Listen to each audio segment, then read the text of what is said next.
एक और जहां अमेरिकी राष्ट्रपति डोनाल्ड ट्रंप ने अमेरिका में आयातित कारों पर 25% के हाई टैरिफ का ऐलान कर दिया है, तो वहीं भारत के लिए इस बीच एक गुड न्यूज भी आई है।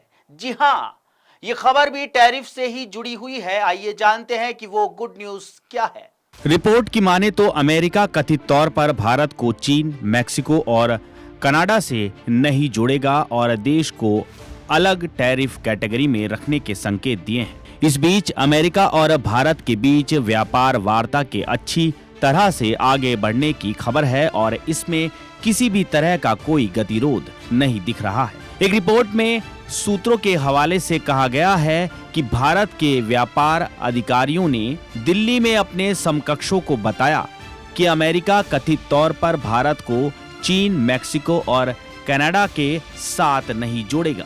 इसके साथ ही उन्होंने कहा कि नया टैरिफ स्ट्रक्चर चरणबद्ध हो सकता है और हाई डिमांड वाले सामानों पर टैरिफ में कमी देखने को मिल सकती है, जिससे भारत को कुछ सेक्टर्स में बड़ी राहत मिल सकती है।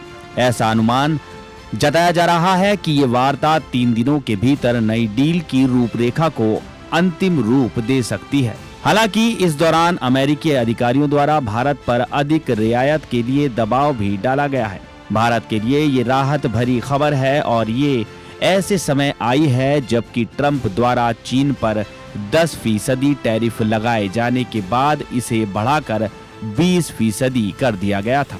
यही नहीं, उन्होंने बीते 1 फरवरी को मैक्सिको और कनाडा पर 25% का टैरिफ लगाए जाने की घोषणा की थी, जिसके बाद पलटवार करते हुए चीन, कनाडा और मैक्सिको ने भी अमेरिकी सामानों पर हाई टैरिफ लगाने की घोषणा की थी।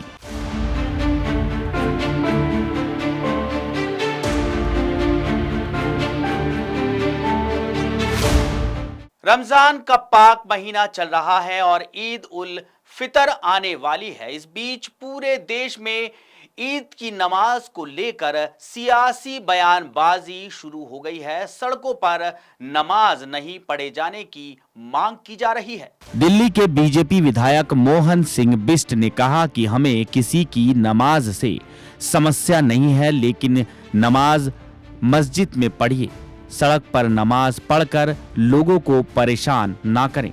बीजेपी विधायक शिखा राय ने कहा, सार्वजनिक स्थान पर जहां से लोगों को गुजरना है वहां किसी भी तरह का अतिक्रमण नहीं होना चाहिए। किसी भी राह चलते इंसान को असुविधा ना हो।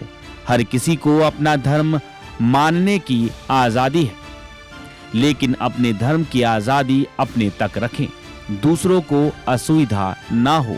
बीजेपी विधायक तरविंदर मरवाह ने कहा, नमाज तो मस्जिद में पढ़ी जाती है, कई जगह पर सड़क पर भी नमाज पढ़ते हैं, लेकिन सड़क पर नमाज पढ़ी जाती है तो लोगों को असुविधा होती है। आम लोगों को परेशानी ना हो, किसी को नमाज से समस्या नहीं है, बस लोगों को असुविधा ना हो। जहां नमाज पढ़ी जाती है वहीं पर पढ़ें। आम आदमी पार्टी के विधायक चौधरी जुबैर अहमद ने कहा है, दिल्ली में सड़कों पर नमाज नहीं होती है, कुछ जगह सड़क पर मजबूरी में होती होगी क्योंकि कई बार मस्जिद में जगह नहीं होती है। रमजान चल रहा है, बीजेपी के पास कोई काम नहीं है, कभी मीट, कभी अजान, कभी नमाज पर बोलते रहते हैं।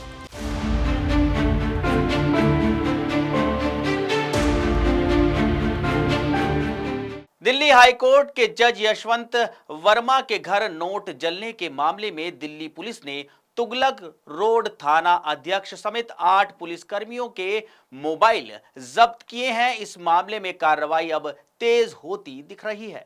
जज यशवंत वर्मा के मामले में तुगलक रोड थाने के एसएचओ उमेश मलिक, हवलदार और सब इंस्पेक्टर, इन सभी के फोन को सीज करके फॉरेंसिक जांच के लिए भेज दिए गए हैं।